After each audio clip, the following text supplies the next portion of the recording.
Hello everyone, I'm Sharad and today I'm going to discuss questions on inequalities. For people who are watching me for the first time, I am CEO and co-founder of Catapult Classes. I'm pass out of IFT Delhi and 6 times 99 plus percentiler. These are my last 4 years CAT percentiles. This is an important announcement for all of you. We do daily quants quiz at 9:30 a.m. at our Telegram group. जो questions मैं आज discuss कर रहा हूँ ये भी हमारे quiz के थे। आज सुबह जो क्विज हुआ था तो 9:30 से 9:50 तक क्विज होगा and from 10 a.m. I come live. जो अभी रिकॉर्डेड सेशन है वो लाइव सेशन होगा और मैं लाइव आऊंगा and then we will discuss these questions in the live session. So by 10:30 10:40 you'll be able to cover 10 good questions of quants। तो पूरे दिन का जो एक बेसिक टारगेट होता है कि 10 क्वेश्चन 15 क्वेश्चन किसी टॉपिक के लगाने हैं वो कवर हो जाएगा। So don't miss to be part of this quiz journey and questions are really good along with the concepts I'll explain। So let's see today's question। For people who are watching it for the first time, please pause, solve the question and then uh, check the solution। Question क्या है?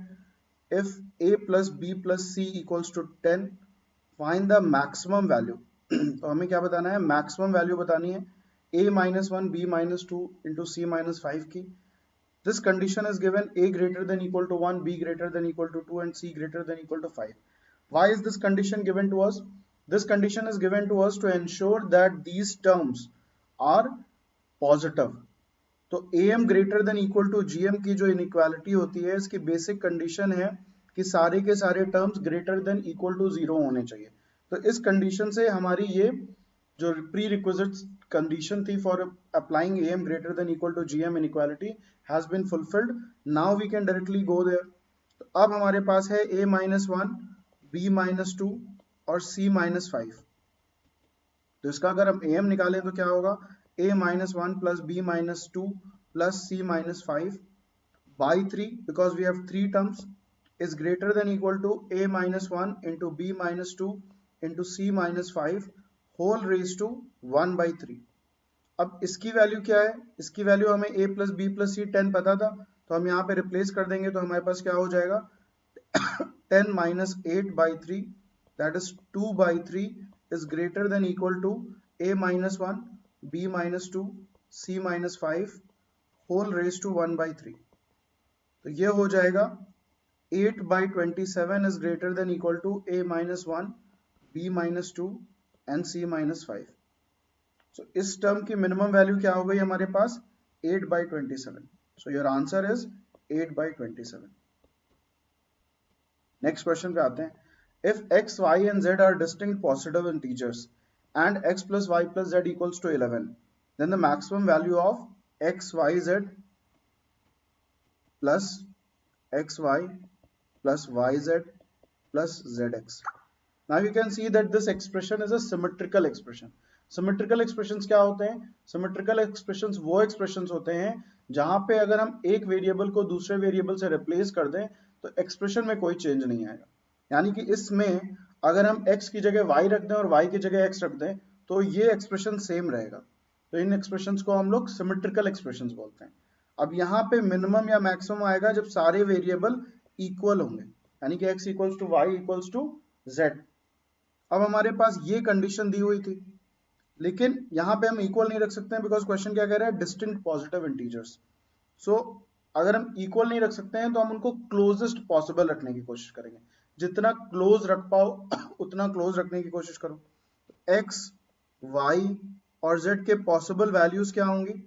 तो possible values होंगी 1 2 8 1 3 7 1 4 6 1 5 4 sorry 1 5 5।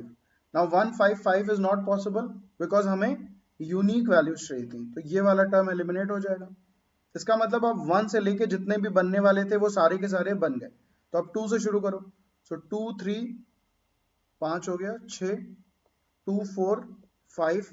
Now you can see that अब अगर हम 2 5 रखेंगे तो next term 4 आएगा और हम हमेशा इंक्रीजिंग ऑर्डर में चलेंगे। जब भी इस तरीके से काउंटिंग करना है तो एक ऑर्डर फॉलो करो तो कोई भी टर्म मिस नहीं होगा और रिडंडेंट काउंटिंग नहीं होगी। तो 2 से स्टार्ट होने वाले भी सारे टर्म हो गए। Now let's see with 3. So 3 4 5 हो 3 plus 4 7 हो गया. नेक्स्ट टर्म 4 चाहिए, बट 4 हम रख नहीं सकते हैं बिकॉज हमें यूनिक चाहिए. इसका मतलब 3 से कोई भी टर्म नहीं बनेगा. तो अब अगर तुम्हारा कोई भी नेक्स्ट सीरीज कोई भी टर्म नहीं बना रही है तो 4 से चेक करने की जरूरत नहीं है, बिकॉज अगर 3 से नहीं बना तो 4 से तो नहीं ही बनेगा. सो ये हमारे पास टोटल पॉसिबिलिटीज आ गई. अब इसमें क्लोजेस्ट टर्म कौन सा है? तो हमें दिख रहा है कि ये सब बहुत दूर दूर है, 1 वाले तो बहुत दूर दूर है. इन दोनों में हमें चेक करना है. इसमें भी हमें दिख रहा है कि 2 4 5 क्लोजर है, ये दूर है. कैसे चेक करते हैं उसके लिए मैं बता दे रहा हूं. तो डिफरेंस निकाल लो सारे टर्म का, यानी कि 6 माइनस 3 3 हो गया, 6 माइनस 2 4 हो गया, और 3 माइनस 2 1 हो गया. हमेशा मॉड लेके चलना, तो चाहे तुम 2 माइनस 6 लिखो या 2 माइनस 3 लिखो, हमें जितने भी पॉसिबल पेयर बन सकते हैं वो सारे पेयर बना लेने. तो ये डिफरेंस कितना हो गया? 8 का हो गया. यहाँ पे देखो, तो यहाँ पे 5 minus 2 which is 3, 5 minus 4 which is 1, and 4 minus 2 which is 2. यहाँ पे कितने का है? 6 का है. तो जिसका डिफरेंस कम है वो ज्यादा क्लोज है. So this is the closest one. अब ये वैल्यू उठा के यहाँ पे रख दो, तो क्या आ जाएगा? x into y into z that is 40 plus x into y that is 8 plus y into z that is 20 और plus z into x which is 10. तो इसका सम कितना हो गया? 78. So your answer is option number 2, 78. आगे बढ़ते हैं. Question number 3. If a square b, तो क्वेश्चन है a square b c cube d square equals to 256 and the value of 2a plus b plus 3c plus d is minimum possible. तो अब ये minimum कब होगा? ये minimum तब होगा जब सारे टर्म इक्वल होंगे. और टर्म कौन है? यहाँ पे टर्म 2a नहीं है, यहाँ पे टर्म है a. So a equals to b equals to c equals to d. ये हमें कैसे पता चला? ये हम इस प्रोडक्ट को रेफरेंस लेके पता करेंगे. यहाँ पे a के कितने टर्म चाहिए? हमें 2 टर्म चाहिए, तभी a इंटू a स्क्वायर होगा. So this 2a will be divided into a plus a. तो इसका मतलब a और a दो टर्म हो गए. उसी तरीके से c क्यूब है, तो 3c डिवाइड हो जाएगा c प्लस c, यानी कि c अलग अलग टर्म है, 3c एक टर्म नहीं है, ये 3 टर्म्स हैं. तो ये हमारे पास इक्वल होना चाहिए. अब अगर ये इक्वल होना चाहिए तो यहाँ पे रिप्लेस कर दो, तो हमारे पास हो गया a raise to 8 equals to 256. That gives us a equals to 2. इस वैल्यू को उठाओ और यहाँ पे रख दो. तो ये क्या है? 4 प्लस 3 7 प्लस 2 9 प्लस 1 10a है, यानी कि 10 into 2 that is option number 4, 20. Question number 4. Let a, b, c, d be four integers such that a plus b plus c plus d equals to 4m plus 1, where m is a positive integer. Which of the following is necessarily true? इनमें से कौन necessarily true है? तो ये question लगाने के लिए हमको एक इनइक्वालिटी यूज करनी होती है, which is called Cauchy-Schwarz inequality. ये क्या कहता है? ये कहता है कि a square plus b square plus c square into x square plus y square plus z square is greater than equal to ax plus by plus cz whole square. Now abc can be more variables, a b c d e f जितने भी हो सकते हैं, मैंने 3 के लिए लिख दिया है. इसका मतलब क्या है कि जो a का कोफिशिएंट है, b का कोफिशिएंट y है, c का कोफिशिएंट z है, इनको दोनों को अलग अलग कर देना है. a square b square c square x square y square z square. अब यहाँ पे देखो, यहाँ पे दिया हुआ है a plus b plus c plus d, और हमें निकालना किसका है? इसकी वैल्यू निकालनी है. तो ये हो गया हमारे पास a square plus b square plus c square plus d square. This is greater than equal to, यहाँ पे है हमारे पास a plus b plus c plus d का होल स्क्वायर. अब देखो कि ये एक्स वाई जेड क्या थे? ए बी सी के कोफिशिएंट थे. यहाँ पे ए बी सी डी के कोफिशिएंट क्या है? 1. तो ये हो जाएगा 1 square plus 1 square plus 1 square plus 1 square. That is a square plus b square plus c square plus d square into 4 is greater than equal to a plus b plus c plus d की जगह 4m plus 1 लिख देंगे, इसका square. And this thing is nothing but 16m square plus 1 plus 8m. ठीक. So a square plus b square plus c square plus d square is greater than equal to 4m square plus 2m plus 0.25. अब क्योंकि ये कह रहा है कि m is a positive integer, तो ये भी और ये भी सब इंटीजर्स हैं, तो अगर सब इंटीजर हैं तो डेसिमल में नहीं आंसर आ सकता है। तो 0.25 को हम नियरेस्ट इंटीजर पे लेके चले जाएंगे, which is 4m² plus 2m plus 1। तो इसकी मिनिमम वैल्यू हो गई 4m² plus 2m plus 1। So your answer is option number 2, minimum possible value is 4m² plus 2m plus 1। ये बहुत इंपॉर्टेंट है, बहुत जगह नहीं मिलेगी, तो प्लीज इसको ध्यान से समझ लो। Question number 5. Fx equals to max of 2x plus 1, 3 minus 4x, where x is any real number. Then the minimum possible value of x, sorry, it is fx is. ठीक, तो अब ये कैसे निकलेगा? ये तब होता है, ये मैक्सिमम या मिनिमम तब होता है जब ये दोनों के दोनों इक्वल होंगे, यानी कि इनके इक्वालिटी पे हमें मैक्सिमम या मिनिमम मिलेगा। तो इसको सॉल्व कर लेते हैं। तो ये हो गया 6x equals to 2, x equals to 2/6, that is 1/3। x equals to 1/3 पे हमें मिनिमम वैल्यू मिलेगी, और वो वैल्यू क्या होगी? 1/3 नहीं मार्क करना है, इस पे रखना है। So 2 into 1/3 plus 1, that is 5/3। So your answer is option number 4, 5/3। Question number 6 देखते हैं। If fx equals to minimum of this, and यहाँ पे रेंज बतानी है। तो पिछला क्वेश्चन ग्राफ बना के भी किया जा सकता था, बट यहाँ पे जरूरत नहीं थी इसलिए नहीं बनाया, बट यहाँ पे ग्राफ बना लेंगे। तो पहले तो ये इक्वल कहाँ पे है वो निकाल लेते हैं। तो 3x plus 4 equals to 4x plus 5। तो ये हो जाएगा x इक्वल्स टू -1। इस पे वैल्यू कितनी मिल रही है हमें? वैल्यू मिल रही है हमें 1। ठीक, अब इसके राइट साइड पे अगर ये -1 है हमारा, तो इसके राइट साइड पे हमें ये लेना है या ये लेना है, इसको कैसे चेक करेंगे? तो इसके राइट साइड की कोई भी एक वैल्यू उठा लो, लेट्स से 0 उठा लिया, तो 0 यहाँ पे रखो। तो 0 पे यहाँ पे क्या मिलेगा? 4 into 0, यहाँ पे 5 मिलेगा, और यहाँ पे क्या मिलेगा? 4 मिलेगा। इसका मतलब this one is greater then this. और fx क्या है?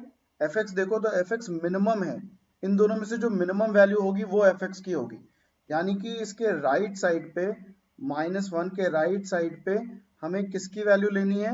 3x प्लस 4 की वैल्यू लेनी है। तो यहां से हम 3x प्लस 4 की वैल्यू उठाएंगे।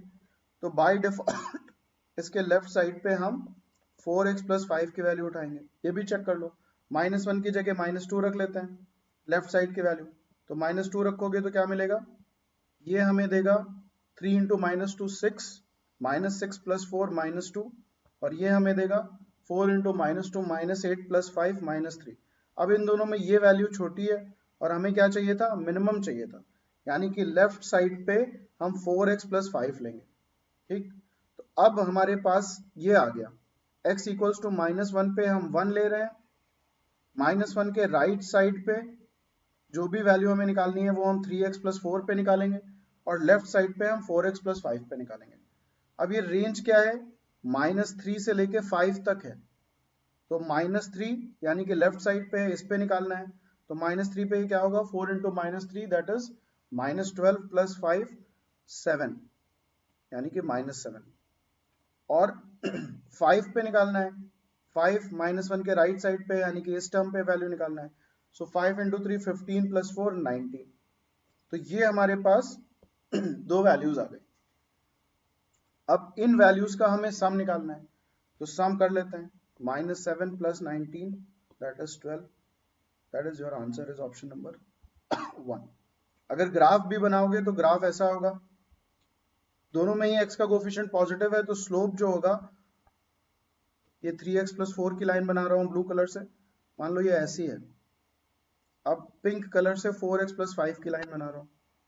तो 4x प्लस 5 जो है -1 के लेफ्ट साइड पे 3x प्लस 4 से छोटा है, यानी कि अगर ये इंटरसेक्शन पॉइंट है तो इंटरसेक्शन पॉइंट के लेफ्ट साइड पे ये छोटा होगा, यानी कि कुछ इस तरीके से। अगर ये मेरा -1, 1 है, तो इसके लेफ्ट साइड पे ये जो पिंक वाली लाइन है वो छोटी है, और जो हमारा fx होगा वो कैसा होगा? तो लेफ्ट साइड पे fx is on this pink line, and right side में F X will be on this blue line, because blue line हमारी पिंक लाइन से नीचे है। तो अब -3 पे यहाँ पे वैल्यू उठा लो और 5 पे यहाँ पे वैल्यू उठा लो। अब अगर हमको मैक्सिमम देखना है तो मिनिमम वैल्यू हमें ये मिल रही है उस रेंज पे और मैक्सिमम वैल्यू ये मिल रही है, ये दोनों को हमने ऐड कर लिया, 12 आंसर आ गया। आगे बढ़ते हैं, question number 7, if x and y are real numbers then the minimum value of this expression. तो हमारे पास है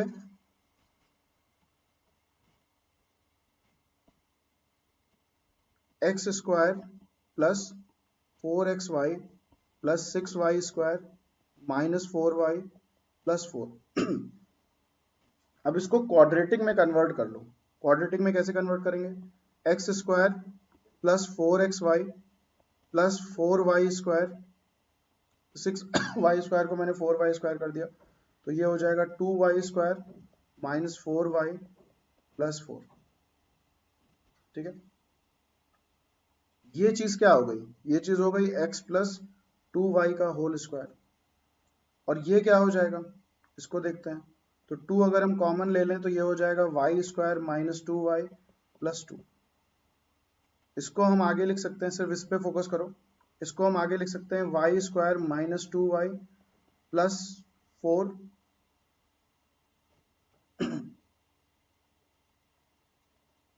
sorry, so plus 1 minus 1 plus 2। तो ये हो जाएगा y माइनस 1 का होल स्क्वायर और ये हो जाएगा 2 माइनस 1 1 और बाहर ब्रैकेट के आ गया 2। तो ये हो गया हमारा फाइनली x प्लस 2y का whole square plus 2 into y minus 1 का होल स्क्वायर प्लस 2।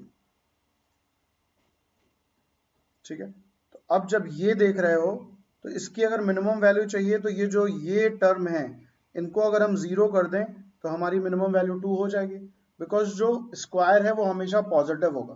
तो अगर इनकी कुछ भी वैल्यू आ रही है तो ये जो भी टर्म है, ये जो एफ एक्स है या एफ एक्स वाई है, इसकी वैल्यू जो है वो बढ़ती ही चली जाएगी। तो अब हम क्या करेंगे, इनको जीरो करना है तो y को 1 कर लो और x की जगह -2y है यानी कि -2 कर लो। इसकी हमें कोई जरूरत नहीं है, हमें बस इतना कहना है कि ये दोनों टर्म जीरो हो गए तो मिनिमम वैल्यू कितनी हो गई, 2। सो your answer is option number. ठीक है, आगे बढ़ते हैं, क्वेश्चन नंबर 8। ये कह रहा है x y and z are real numbers such that x plus y plus z equals to 5 and x y y z z x equals to 3. What is the largest value which x can have? तो x plus y plus z equals to 5 है, x y plus y z plus z x equals to 3 है। तो अब यहाँ से अगर हम z की वैल्यू निकालें तो वो क्या होगी, 5 माइनस एक्स प्लस वाई यानी कि 5 माइनस एक्स माइनस वाई। इस वैल्यू को यहाँ पे रिप्लेस कर दो तो क्या हो जाएगा, x y plus y into 5 minus x minus y plus 5 minus x minus y into x equals to 3। इसको सॉल्व करो, x y plus 5y minus x y minus y square plus 5x minus x square minus x y equals to 3। X y minus x y cut गया तो हमारे पास क्या हो गया, y square plus x square plus x y minus 5x minus 5y plus 3। इनको सबको इधर की तरफ लेके चले इक्वल्स टू 0। अब हम इसको लिख सकते हैं y square plus y x minus 5 plus x square minus 5x plus 3 equals to 0। अब यहाँ पे क्या है, x y z real number है तो इसका मतलब कि ये भी एक रियल नंबर ही होगा। और अगर देखो तो ये क्वाड्रेटिक है, वाई स्क्वायर में क्वाड्रेटिक है, तो अगर रियल नंबर होगा तो d has to be greater than equal to 0। That means x minus 5 का स्क्वायर हैज, ये b स्क्वायर हो गया minus 4 into 1 into x square minus 5x plus 3 has to be greater than equal to 0। इसको solve करो तो x square plus 25 minus 10x minus 4x square plus 20x minus 12 greater than equal to 0। ये हो गया minus 3x square plus 10x plus 13 greater than equal to 0, that is 3x square minus 10x minus 13 less than equal to 0. अब इसको आराम से solve कर सकते हैं. इस क्वाड्रेटिक को अगर हमें सॉल्व करना है तो ये हो जाएगा 3x square minus 10x minus 13 less than equal to 0, that is 3x square minus 13x plus 3x minus 13 less than equal to 0, that is x 3x minus 13. अब अगर हमें यहाँ पे रूट्स निकालने हैं तो मैंने पहले भी क्वाड्रेटिक का जब सेशन लिया था वहां पे भी बताया था कि इसके आगे लीनियर करने की जरूरत नहीं है. रूट्स क्या होंगे? Alpha will be minus of minus 13/3 and beta will be minus of 3/3. तो यहाँ से मिल गया -1 और यहाँ से मिल गया 13/3, यानी कि x अगर हम इसको नंबर लाइन पे ड्रॉ कर दें अब तो ये हो गया -1, ये हो गया 13/3, ये प्लस है, ये माइनस है, ये प्लस है. हमें कौन सा रीजन चाहिए? हमें लेस देन इक्वल टू वाला रीजन चाहिए, यानी कि ये वैल्यू हो गई, यानी कि x is greater than equal to -1 and less than equal to 13/3. अब हमें बताना क्या है? What is the largest value which x can have? So x can have largest value as 13/3. तो आंसर इज ऑप्शन नंबर 3. तो ये अच्छा question था. सबसे स्टार्टिंग पॉइंट तो यही थी और उसके बाद फिर क्वाड्रेटिक फटाफट सॉल्व करते चले जाना था. आगे बढ़ते हैं. Question number 9. If 2x plus 3y equals to 30 and xy greater than 0, find the maximum value of x square y cube. हमारे पास है 2x plus 3y equals to 30. xy greater than 0 है तो AMGM inequality लगा लेंगे. और यहाँ पे देखो x के 2 टर्म है तो ये हो जाएगा x plus x, y के 3 टर्म है तो ये हो जाएगा y plus y plus y. ये चीज इसमें चेंज हो गई और ये चीज इसमें चेंज हो गई. Divided by 5 is greater than equal to x square y cube raise to 1/5. इसकी वैल्यू हम रख देते हैं 30. So 30/5 is equal to 6 is greater than equal to x square y cube whole raise to 1/5, that is 6 raise to 5 is greater than equal to x square y cube. तो x square y cube की जो maximum value हो जाएगी वो हो जाएगी 6 raise to 5. अब यहाँ पे अगर 6 रेज टू 5 नहीं भी पता है तो उसको निकालना नहीं है. यहाँ पे देखो यूनिट डिजिट सारी की सारी डिफरेंट है, 6, 7, 8, 9. तो हमें सिर्फ ये देखना है कि 6 रेज टू 5 की यूनिट डिजिट क्या होगी. 6 की पावर कुछ भी करोगे यूनिट डिजिट हमेशा 6 मिलेगी. तो as easy as that answer 1 होगा. आगे बढ़ो. सॉल्व नहीं करना है, सॉल्व करोगे तो भी यही मिलेगा बट सॉल्व करने में टाइम वेस्ट नहीं करना है. This is how you eliminate options and these are the speed methods और ट्रिक्स. ट्रिक्स तो नहीं है बट स्पीड मेथड है और ये वैलिड मेथड है, तो इनको यूज करना शुरू करो. Last question of today's session. At what value of x is 2x minus 7 minus 8 is minimum? यानी कि 2x minus 7 minus 8. अब मैंने अभी पिछला जो क्वाड्रेटिक वाला क्वेश्चन था इसमें भी बताया था, ये वाला, कि यहाँ पे परफेक्ट स्क्वायर जो पॉजिटिव वैल्यू ही होंगे उनको जीरो कर दो तो जो बचेगा वो मिनिमम हो जाएगा. सेम चीज यहाँ पे भी, ये हमेशा पॉजिटिव होगा, इसको जीरो कर दो और फिर जो बचेगा वो मिनिमम हो जाएगा. तो इसको जीरो कैसे करेंगे? x इक्वल्स टू 7/2 पे जीरो हो जाएगा. At what value of x equals to 7/2 and that is your answer. So if you like and share, like अगर अच्छा लग रहा है, like कर रहे हो and it is helpful for you, so not only watch it but also share and subscribe it. और अपने सारे दोस्तों के साथ शेयर कर लो, उनका भी फायदा होगा, उनका भी कुछ भला होगा and हमारे efforts की भी वैल्यू बढ़ेगी. So that's it guys, all the best, keep learning, keep watching and make sure that you subscribe to our YouTube channel as well as join the Telegram group, link is there in the description. बाकी groups भी join कर लो, Facebook group और WhatsApp group. और शाम को 6 बजे VA का quiz होगा, so do not miss VA quiz. That's it guys, all the best.